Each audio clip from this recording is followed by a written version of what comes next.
ஓம் சிவாய நமக. நேயர்கள் எல்லாருக்கும் வணக்கம். இந்த வீடியோவில் விசுவாவசு வருடம் ஆவணி மாதத்திற்கு உண்டான ராசி பலன் அப்படிங்கறதான் பார்க்க போறோம். அதாவது ஆவணி மாசம் அப்படின்னாலே சிம்ம மாசம். சூரியன் சிம்ம ராசியில ஆட்சி பெற்று உட்காரக்கூடிய ஒரு மாசம். அதனாலதான் சிம்ம மாசம் அப்படின்னு சொல்றோம். இந்த மாசத்துல விநாயக பெருமான் அவதரித்த ஒரு மாசம். அதனால ரொம்ப முக்கியமானது. ஏன்னா அவரு தானே முழு முதற் கடவுள். அவரு பிறந்த மாதம். இந்த 2025 விசுவாவசு வருடம் ஆவணி மாசத்துல 11ஆம் தேதி விநாயகர் சதுர்த்தி வருது. அன்றைய தினம் விநாயக பெருமானை வணங்குங்க. பொதுவாகவே ஆவணி மாசத்துல நம்ம விநாயக பெருமான் வழிபாடு, சிவன் வழிபாடு, இதெல்லாம் பெரிய நன்மைகளை கொடுக்கக்கூடிய ஒரு அமைப்பு அப்படிங்கிறது. இப்படி பெருமைக்குண்டான ஒரு மாசம். அது மாதிரி ஆடி கழிவடை முடிஞ்சு நிறைய திருமணங்கள்லாம் நடத்த உகந்த மாசமா இருக்கும். இந்த மாசத்தோட கிரக நிலைகள் அப்படின்னு பாத்தீங்கன்னா, கிரகங்களோட ராஜா சூரியன் ஆட்சி பெற்று சிம்ம ராசியில உட்கார்ந்துருக்க போறார். செவ்வாய் கன்னி ராசியில இருக்கார். மாச கடைசி 29ஆம் தேதி துலா ராசிக்கு போக போறார். புதன் கடகராசியில இருக்காரு. 9ஆம் தேதி சிம்ம ராசிக்கு போய் 26 தேதி வரைக்கும் அங்க இருந்துகிட்டு புத ஆதித்ய யோகம் அப்படிங்கிற அற்புதமான யோகத்தை கொடுக்கிறாரு. 26ஆம் தேதி கன்னி ராசிக்கு அவர் போயிடுறார். சுக்கிர பகவான் மிதுன ராசியில குருவோட சேர்ந்து இருக்கார். 5ஆம் தேதி கடகராசிக்கும் பின்னர் 30ஆம் தேதி சிம்ம ராசிக்கும் போறாரு. குரு பகவான் மாசம் முழுக்க மிதுனம், சனி பகவான் மாசம் முழுக்க மீனம், விஷப்பாம்பு ராகு கும்பம், விஷமற்ற பாம்பு கேது சிம்மம். இதான் இந்த மாசத்துக்கு உண்டான கிரக நிலைகள் அப்படிங்கிறது. இது உங்களோட ராசிக்கு என்ன பலன்கள் கொடுக்க போகுது அப்படின்னு பாக்குறதுக்கு முன்னாடி, சூரியன் கேது இந்த மாசம் முழுக்க இணையறாங்க அப்படிங்கிறது ஒரு விதமான கண்டம் அப்படின்னே வச்சுக்கலாம். இந்த கண்டம் உங்களை எந்த விதத்துல பாதிக்குமா? சில கண்டங்கள் அப்படிங்கிறது உங்களுக்கு நன்மைகளையும் செய்யும். பலத்தை அள்ளி கொடுத்துட்டு போயிடும் அப்படியே நன்மைகள் அப்படிங்கிறத. இந்த கண்டம் உங்களை பொறுத்த வரைக்கும் நன்மை செய்தா கெடுதல் செய்தா இந்த ஆவணி மாசம் உங்களுக்கு எப்படி இருக்க போகுது அப்படிங்கிறத பார்த்துருவோம். தனுசு ராசி நேயர்களே, உங்களுக்கு இந்த ஆவணி மாசம் எப்படி இருக்கு அப்படின்னு பாத்தீங்கன்னா, ராசிநாதன் குருவோட நிலையில எந்த விதமான மாற்றமும் இல்லை. அவரு ராசிக்கு 7வது வீட்டுல குரு இருக்காரு. குருவோட பார்வை உங்களோட ராசிக்குள்ளேயே இருக்கு. இருந்தாலும் 2 முரண்பாடான கிரகங்களோட சேர்க்கை அப்படிங்கிறது இருக்கு. எங்க அப்படின்னு பாத்தீங்கன்னா, உங்களோட ராசிக்கு பாக்கியஸ்தானத்துல கேதுவும் கிரகங்களோட ராஜா சூரியனும் சேர்ந்திருக்காங்க. நிறைய பேர் உங்களுக்கு தப்பா சொல்லியிருப்பாங்க. நீங்க அப்பெல்லாம் பயப்பட வேண்டியதில்லை. ஏன்னா கேது அப்படிங்கிறவர் விஷமற்ற பாம்பு. ராகு கூட சேர்ந்திருந்தா பிரச்சனை கொடுக்கலாம். ஆனா கேது கூட சேர்ந்திருக்கும் போது பிரச்சனை கொடுக்க மாட்டாரு.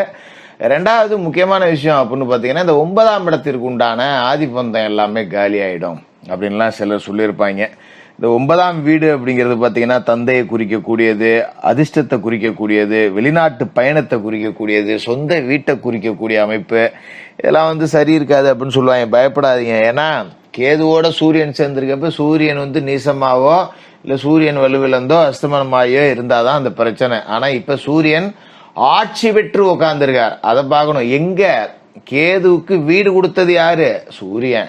சூரியனோட வீட்டுக்குள்ளதான் கேதுவே இருக்காரு. அப்படிங்கிறப்ப ஒன்னும் பண்ண முடியாது. அற்புதமான யோக அமைப்பு. இந்த 9ஆம் இடத்திற்கு உண்டான ஆதிபந்தங்கள் எல்லாம் அப்படியே டாப்ல போய் உட்கார போகுது அப்படின்னு சொல்லலாம். அதாவது ஒரு ஆளுமை. எந்த ஒரு விஷயத்திலுமே நான் தாண்டா பெரிய ஆள், நான் பிடிச்ச முயலுக்கு 3 கால் இல்ல 30 கால் அப்படின்னு சொல்லக்கூடிய அளவுக்கு ஒரு ஆளுமை அப்படிங்கிறது உங்கள்கிட்ட இருக்கும். இந்த காலகட்டத்தில் உங்கள்கிட்ட தர்க்கம் பண்ணி எவனுமே ஜெயிக்க முடியாது. ஏதா இருந்தாலும் நான் எடுத்த முடிவு சரி அப்படின்னு அடிச்சு பேசுவீங்க, அதை முடிச்சும் காட்டுவீங்க. அப்படி ஒரு அற்புதமான யோக அமைப்பு அப்படிங்கிறது இருக்கு. தந்தை மகனுக்குள்ள விரிசல் இருந்தது அப்படின்னா அது இப்ப சரியாயிடும். அதை பார்த்தெல்லாம் நீங்க பயப்பட வேண்டியதில்லை. கடந்த காலகட்டத்தில் ஒரு காதல் திருமணம் பண்ணிருக்கலாம், இல்ல ஏதோ ஒரு ரூபத்துல சொத்து பிரச்சனை, தந்தை மகன்களுக்குள்ள பிரச்சனை, இப்படி இருந்ததெல்லாம் இனிமே சரியாயிடும். அப்பாவே கூப்பிட்டுங்க, வா பைய கஷ்டப்படுறான் போ, ஏதோ அன்னைக்கு ஒரு தெரியாம தப்பு பண்ணிட்டான், நம்மள எடுத்து பேசிவிட்டான், பொழைச்சிக்கிட்டு நம்ம புள்ள தானே அப்படின்னு சொல்லிட்டு ஒரு 10 ரூபாய் கொடுத்து ஏதாவது பொழப்புல பாருப்பா, இல்லைன்னா சொத்தை பிரிச்சு கொடுத்துருந்தாப்பா கொஞ்சம் சொத்து ஏதோ நல்லபடியா வச்சு பொழைச்சிக்க அப்படின்னு கொடுப்பாங்க. ஒரு காதல் திருமணத்துல பண்ணிட்டேன், குடும்பத்தை விட்டு பிரிஞ்சிருக்கேன், அப்பாவுக்கு தெரியாம கல்யாணம் பண்ணி ஒரு பொண்ணை கூட்டிட்டு வந்துட்டேன், அது அவருக்கு பிடிக்கல. அதே மாதிரி பெண்கள் அப்பாவுக்கு தெரியாம இத்தனை வருஷம் வளர்த்த அப்பாவை விட்டுட்டு காதல் கல்யாணம் பண்ணிக்கிட்டேன், அதனால பேச்சுவார்த்தை இல்லை. இப்படி இருந்த குடும்பம்லாம் இப்போ ஒன்று சேரும். பிரிஞ்சு போன குடும்பங்கள் எல்லாம் ஒன்று சேரக்கூடிய அமைப்பு அப்படிங்கிறதால ரொம்ப அற்புதம். இதை விட வாழ்க்கையில ஒண்ணுமே நமக்கு தேவையில்லை போ அப்படிங்கிற அளவுக்கு சில சம்பவங்கள் நிறைய நடக்கும். பயப்பட வேண்டியதில்லை. அது மாதிரி உறவுகளோட வாழ்க்கை, உறவினர்களோட இல்ல திருமணம் அப்படிங்கிறதெல்லாம் நிறைய நடக்கும். மாமன் வீடு கூடி போனாரு, மச்சான் வீட்டுல கல்யாணம், மாமனார் வழியில ஒரு வீடு கூடி போறாங்க, ஒரு சுப நிகழ்ச்சி, பெண் ருதுவாச்சு, இப்படி ஏகப்பட்ட பத்திரிகை வீட்டை குமிச்சு நிற்கும். நிறைய சுபகாரியங்களுக்காக செலவு அப்படிங்கிறத பண்ணணும். அது எல்லாமே நல்ல செலவு. 4 பேர் கூடி சந்தோஷமா இருக்க போறீங்க அப்படிங்கிறதால ரொம்ப ஒரு மகிழ்ச்சியான ஒரு மாசம் அப்படின்னே சொல்லலாம். அது மாதிரி பாத்தீங்கன்னா முக்கியமான விஷயம் என்ன அப்படின்னா, பிரிஞ்ச சொந்த பந்தம்லாம் இப்போ ஒன்று சேரும். ஒரு 2-3 தலைமுறையா எங்க பங்காளி வீட்டுல சண்டை, ஒருத்தருக்கு ஒருத்தர் பேசிக்கிறதில்ல.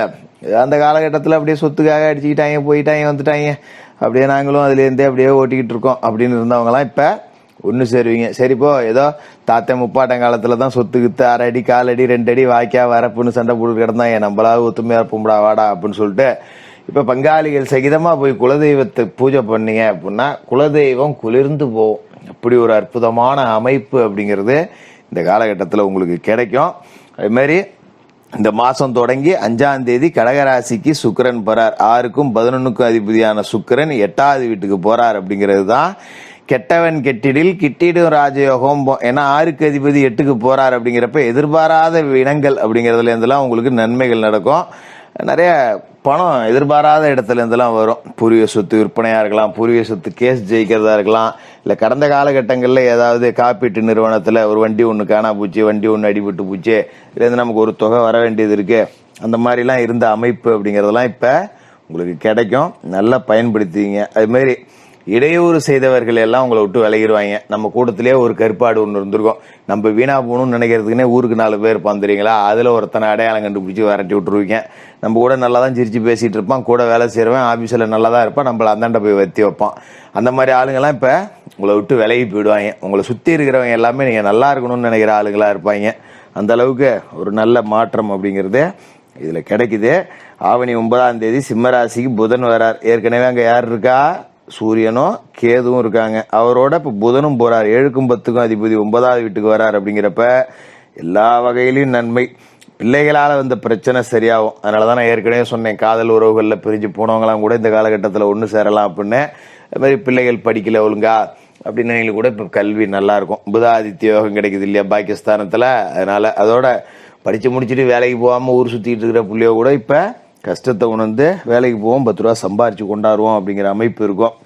அது மாதிரி உத்தியோகத்துல சில பேருக்கு பணியிட மாற்றம் கிடைச்சாலும் சம்பளத்தோட கிடைக்கும். கூடுதல் சம்பளம் 10,000 வாங்கிட்டு வந்தா 5,000 இந்தா போய் அந்த பிராஞ்சில் போய் வேலை செய்ய அப்படின்னு டிரான்ஸ்ஃபர் கிடைக்கும். அதுவும் நல்லதுதான். அது மாதிரி ஆவணி 26ஆம் தேதி கன்னிராசிக்கு புதன் போய் உச்சமடைகிறார். 10ஆம் இடத்துல ஒரு உச்சமடைகிறார். அதுவும் ஆட்சியோட உட்கார்றாருங்கிறதும் இதுவும் நல்லதுதான். புகழ்பெற்ற மனிதர்களோட சந்திப்பு ஒத்துழைப்புலாம் கிடைக்கும். உங்களோட தொழில் நல்லபடியா இருக்கும். மாதிரி இந்த மாச கடைசியில பாத்தீங்கன்னா சிம்மராசிக்கு சுக்கிரனும் வந்துருவாரு. அப்ப இது கடைசி அடுத்த மாசம்னு வச்சுக்கலாம், 30ஆம் தேதி அப்படிங்கறதால அது நல்ல அமைப்பு தான். இந்த ஆவணியில உங்களுக்கு பெருசா செயல்படாது அப்படிங்கறதால அதை விட்டுறலாம். மற்றபடி இந்த மாசம் 11ஆம் தேதி விநாயக பெருமானோட சதுர்த்தி வருது. அன்னைக்கு காலையில குளிச்சு முழிவிட்டு சூரிய வணக்கம் செஞ்சுட்டு விநாயக பெருமானுக்கு அருகம்புல் மாலை போடணும், எருக்கம்பூ மாலை போடணும், கொழுக்கட்டைய நெய்வேத்தியமா படைக்கலாம். அது மாதிரி சுண்டல் இருக்குல்ல, கருப்பு சுண்டல், அதுல மாலை கோக்கணும், வெவிச்சு அதுல நூலை மாலை கோத்து அதை ஒரு மாலையா விநாயகர் பெருமானுக்கு போட்டு விநாயகர் பெருமானை நல்லபடியா வணங்குங்க. ஒரு 9 ஏழைகளுக்கு அன்னதானம் பண்ணுங்க. ஆவணி மாசம் ரொம்ப அற்புதமான மாசமா இருக்கும். தனுசு ராசிக்காரர்களுக்கு வாழ்த்துக்கள்.